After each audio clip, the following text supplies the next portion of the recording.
ಕುಂದಾಪುರದ ಬೀಜಾಡಿಯ ಯೋಧ ಅನೂಪ್ ಹುತಾತ್ಮರಾಗಿರುವಂಥದ್ದು.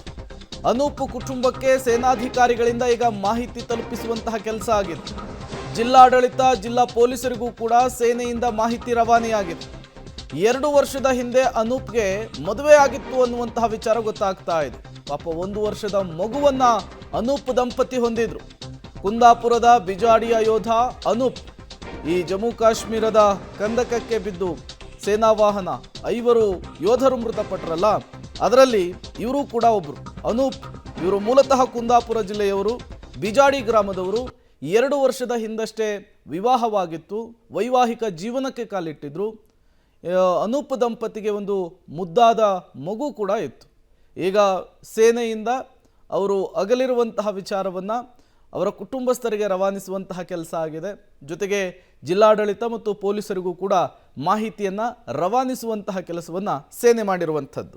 ಮತ್ತಷ್ಟು ಡೀಟೇಲ್ಸನ್ನು ಕೊಡ್ತಾರೆ ಬಾಗಲಕೋಟೆಯಿಂದ ರವಿ ಹಳ್ಳೂರ್ ಮತ್ತು ಉಡುಪಿಯಿಂದ ದೀಪಕ್ ಜೈನ್, ಇಬ್ಬರು ಕೂಡ ನೇರ ಸಂಪರ್ಕದಲ್ಲಿ ಜಾಯ್ನ್ ಆಗಿದ್ದಾರೆ. ನಾನು ಮೊದಲು ದೀಪಕ್ ಅವ್ರನ್ನ ಮಾತನಾಡಿಸ್ತಾ ಹೋಗ್ತೀನಿ. ದೀಪಕ್, 2 ವರ್ಷದ ಹಿಂದೆ ಅನೂಪ್ ಮದುವೆ ಆಗಿರ್ತಾರೆ, ಒಂದು ಮುದ್ದಾದ ಮಗು ಕೂಡ ಇರುತ್ತೆ. ನಿನ್ನೆ ನಡೆದಂತಹ ದುರಂತದಲ್ಲಿ ಅವರು ಸಾವನ್ನಪ್ಪಿದ್ದಾರೆ ಅನ್ನುವಂತಹ ಮಾಹಿತಿ ಸಿಗ್ತಾ ಇರುವಂಥದ್ದು. ಈಗ ಕುಟುಂಬಸ್ಥರಿಗೆ ಮಾಹಿತಿ ರವಾನೆ ಆಗಿದೆ. ಎಷ್ಟು ವರ್ಷದಿಂದ ಸೇನೆಯಲ್ಲಿ ಕೆಲಸ ಮಾಡ್ತಾ ಇದ್ರು, ಕುಟುಂಬಸ್ಥರು ಈ ಬಗ್ಗೆ ಏನಾದ್ರು ಮಾತನಾಡ್ತಿದ್ದಾರಾ, ಹೇಗೆ ಅಂಥೇಳಿ? ಪ್ರೇಮ್, 13 ವರ್ಷದ ಹಿಂದೆ ಅನೂಪ್ ಅವರು ಆರ್ಮಿಗೆ ಜಾಯಿನ್ ಆಗಿರ್ತಾರೆ. ನಂತರ ಅವರು ಹವಾಲ್ದಾರ್ ಆಗಿ ಪದೋನ್ನತಿಯನ್ನು ಕೂಡ ಪಡೆದಿರ್ತಾರೆ. ಅಂದರೆ 13 ವರ್ಷಗಳ ಕಾಲ ಅವರು ಸೇನೆಗೆ ಸೇವೆಯನ್ನು ಕೊಟ್ಟಿರುವಂಥದ್ದು. ಉಡುಪಿ ಜಿಲ್ಲೆಯ ಕುಂದಾಪುರದ ಬೀಜಾಡಿ ಮೂಲದವರವರು. ಅವರ ಕುಟುಂಬಕ್ಕೆ 1 ಗಂಟೆ ಹಿಂದಷ್ಟೇ ಮಾಹಿತಿ ಸಿಕ್ಕಿರುವಂಥದ್ದು. ಜಿಲ್ಲಾಡಳಿತಕ್ಕೆ ಮತ್ತು ಪೊಲೀಸ್ ಇಲಾಖೆಗೂ ಕೂಡ ಈ ಒಂದು ಮಾಹಿತಿಯನ್ನು ಸೇನಾ ವಿಭಾಗದಿಂದ ರವಾನೆ ಮಾಡಲಾಗಿದೆ. ಅವರು ಇತ್ತೀಚೆಗಷ್ಟೇ ಮದುವೆ ಆಗಿತ್ತು ಅನ್ನುವಂತಹ ಮಾಹಿತಿ, 1.5 ವರ್ಷದ ಮಗುವನ್ನು ಕೂಡ ಅವರು ಹೊಂದಿದ್ದಾರೆ ಅನ್ನುವಂಥದ್ದು. ಈ ಥರದ ಒಂದು ಸುದ್ದಿ ಬಂದ ಕೂಡಲೇ ಆ ಕುಟುಂಬ ಇಡೀ ದಿಗ್ಭ್ರಾಂತಗೊಂಡಿದೆ ಅನ್ನುವಂಥದ್ದು. ಯಾಕಂದರೆ ಪುಟ್ಟ ಮಗು ಮತ್ತು ಇತ್ತೀಚೆಗಷ್ಟೇ ಮದುವೆ ಆಗಿರುವಂಥದ್ದು, ಮಗನನ್ನು ಕಳೆಕೊಂಡಿರುವಂತಹ ನೋವಿನಲ್ಲಿದ್ದಾರೆ. 33 ವರ್ಷ ಪ್ರಾಯದ ಅನೂಪ್ ಅವರು ಈ ಥರದೊಂದು ದುರ್ಘಟನೆಗೆ ತುತ್ತಾಗಿರುವಂಥದ್ದು.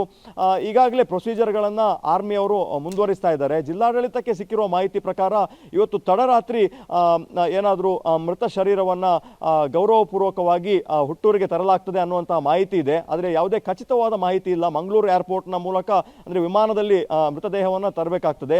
ಆ ಟೈಮಿಂಗನ್ನು, ಅಲ್ಲಿನ ಪ್ರೊಸೀಜರ್ಗಳನ್ನು ನೋಡಿಕೊಂಡು ಮುಂದಿನ ಮಾಹಿತಿಗಳನ್ನು ಕುಟುಂಬಕ್ಕೆ ಮತ್ತು ಜಿಲ್ಲಾಡಳಿತಕ್ಕೆ ಕೊಡುವವರಿದ್ದಾರೆ. ಅಂದರೆ ಈ ಥರದ ಘಟನೆ ಉಡುಪಿ ಜಿಲ್ಲೆಯಲ್ಲಿ ನಡೆದೇ ಇಲ್ಲ ಅನ್ನುವಂಥದ್ದು. ಅಂದರೆ ಈ ಭಾಗದಿಂದ ಆರ್ಮಿಗೆ ಬಹಳಷ್ಟು ಕಡಿಮೆ ಸಂಖ್ಯೆಯಲ್ಲಿ ಜನ ಹೋಗ್ತಾರೆ. ಈ ಥರದ ಘಟನೆಯಿಂದಾಗಿ ಇಡೀ ಜಿಲ್ಲೆ ಮತ್ತು ಆ ಕುಟುಂಬ ಒಂಥರ ದಿಗ್ಭ್ರಾಂತಗೊಂಡಿರುವಂಥದ್ದು. ಅಂದರೆ ಒಂದು ಗೆಳೆಯರ ಟೀಮ್ ಮಾಡ್ಕೊಂಡು ಅವರೊಂದು ಟ್ರೆಕ್ಕಿಂಗ್ ಹೋಗ್ತಾ ಇದ್ರು ಅನ್ನುವಂಥ ಮಾಹಿತಿಗಳು ಲಭ್ಯ ಆಗ್ತಾ ಇದೆ. ಹಾಗಾಗಿ ಈ ಸಂದರ್ಭದಲ್ಲಿ ಈ ಥರದೊಂದು ದುರ್ಘಟನೆಗೆ ಬಲಿಯಾಗಿರುವಂಥದ್ದು. ಪ್ರೇಮ್.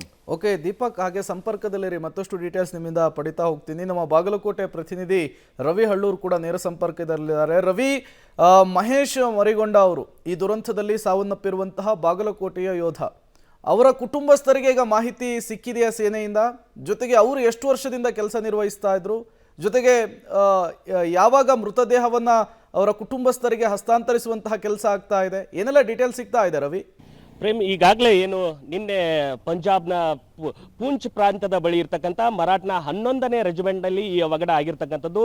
300 ಅಡಿ ಅಂದರೆ 10 ಜನ ಯೋಧರು ಹೋಗ್ತಾ ಇರ್ತಕ್ಕಂಥ ವಾಹನ 300 ಅಡಿ ಪ್ರಪಾತಕ್ಕೆ ಬಿದ್ದು ಇಂತಹ ಒಂದು ದುರ್ಘಟನೆ ಸಂಭವಿಸಿರ್ತಕ್ಕಂಥದ್ದು. ಅದರಲ್ಲಿ 5 ಜನ ಯೋಧರು ಹುತಾತ್ಮರಾಗಿದ್ದಾರೆ ಅನ್ನುವಂಥ ಮಾಹಿತಿ.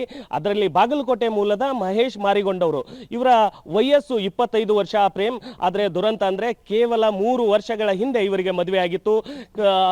ಲಕ್ಷ್ಮಿ ಅನ್ನುವಂಥ ಯುವತಿಯನ್ನ ಇವರು ಕೈ ಹಿಡಿದಿದ್ರು. ಅವರ ಫ್ಯಾಮಿಲಿ ಸಮೇತವಾಗಿ ಅಲ್ಲೇ ಪಂಜಾಬ್ನಲ್ಲೇ ಅವರು ಮನೆಯನ್ನು ಮಾಡ್ಕೊಂಡಿದ್ರು. ಆದರೆ ನಿನ್ನೆ ತಾನೇ ಅವರನ್ನು ಅವರ ತವರು ಮನೆಗೆ ಕಳಿಸಿದ್ರು. ಅದಾದ ಹಿನ್ನೆಲೆಯಲ್ಲಿ ನಿನ್ನೆ ಈ ರೀತಿಯಾದಂಥ ಘಟನೆ ಸಂಭವಿಸಿರ್ತಕ್ಕಂಥದ್ದು. ಅಂದರೆ ಕೇವಲ 3 ವರ್ಷ ಮದುವೆ ಆಗಿತ್ತು, ಇವರಿಗೆ ಮಕ್ಕಳು ಸಹ ಇರಲಿಲ್ಲ.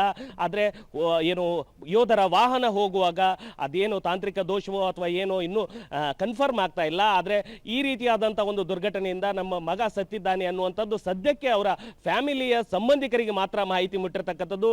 ಸದ್ಯ ಪೊಲೀಸ್ ಮಾಹಿತಿಯ ಪ್ರಕಾರ ಇನ್ನೂ ಕೂಡ ಅವರ ಮನೆಯವರಿಗೆ ಸಂಪೂರ್ಣವಾದ ಮಾಹಿತಿ ಮುಟ್ಟಿಲ್ಲ. 25 ವರ್ಷದ ಈ ಮೃತ ಯೋಧ 7-8 ವರ್ಷದಿಂದ ಈ ಸೇನೆಗೆ ಸೇರ್ಕೊಂಡಿದ್ರು ಅನ್ನುವಂತ ಮಾಹಿತಿ ಸದ್ಯಕ್ಕೆ ಲಭ್ಯವಾಗಿರ್ತಕ್ಕಂಥದ್ದು. Prem. Okay, thank you Ravi Hallur ಮತ್ತು ದೀಪಕ್ ಜೈನ್, ತಮ್ಮೆಲ್ಲ ಮಾಹಿತಿಗಾಗಿ. ದೇಶ ಸೇವೆಗೆ ಅಂತ ತೆರಳಿದಂತಹ ಕನ್ನಡಾಂಬೆಯ 3 ವೀರಪುತ್ರರು ನಿನ್ನೆ ನಡೆದಂತಹ ದುರಂತದಲ್ಲಿ ಉಸಿರು ಚೆಲ್ಲಿರುವಂಥದ್ದು. ಈಗಾಗಲೇ ಸೇನೆ ಅವರ ಕುಟುಂಬಸ್ಥರಿಗೆ ಮಾಹಿತಿಯನ್ನು ತಲುಪಿಸುವಂತಹ ಕೆಲಸ ಮಾಡಿದೆ.